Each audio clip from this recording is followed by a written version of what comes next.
आज जो आसंता 2024-25 आर्थिक वर्ष पर जो पूर्णांग बजेट आसीबो सेथिपाई गोटे प्री बजेट रो प्रस्तुति पाई आज जो माने ये बजेट उपरे अध्ययन करिसंती पूर्वरु बजेट प्रस्तुत करिसंती बजेट को कार्यकारी करिसंती अर्थ मंत्री एवं अर्थ विभाग रो सचिव एवं जो माने अर्थ उपरे पांडित्य अर्जन करिसंती एवं विभिन्न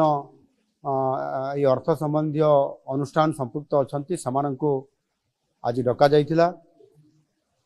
आपण माने जानती आम सरकार प्रथम ही लोकंक सरकार भावरे साधारण जनतांकर मतामत को गुरुतर दे आसी 2024 आर्थिक वर्ष पर साधारण बजेट आगामी 25 तारीख रे विधानसभा रे उपस्थापित हेबार ये कार्यक्रम अछि। आमर बजेट टी जेपरी वास्तव रे लोकंकर बजेट हेकरी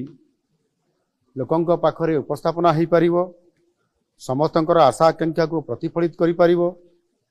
सेथिपाई ए उद्यम जारी रहिछि। आउ एथिपाई मध्य ऑनलाइन जरिया रे व्हाट्सएप माध्यम रे आमे मतामत लड़ीछु एवं अति सुखद खबर अछि जे ये मतामत एथर बहु आग्रह रे अनेक लोक इतरे सामिल होइचंती एवं पाखापाखि प्राय 12,000 रु अधिक लोक मतामत देइचंती ऑनलाइन जरिया रे जहा कि पूर्व वर्ष मानक तुलना रे ये 6 गुण अधिक लोकंक एपरी व्यापक अंशग्रहण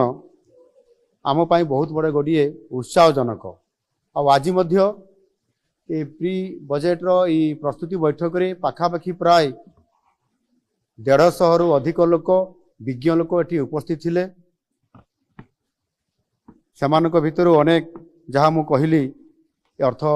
संबंधी विभिन्न विभाग विशेषज्ञ अर्थनीतिज्ञ पूर्वतन अर्थमंत्री अर्थ सचिव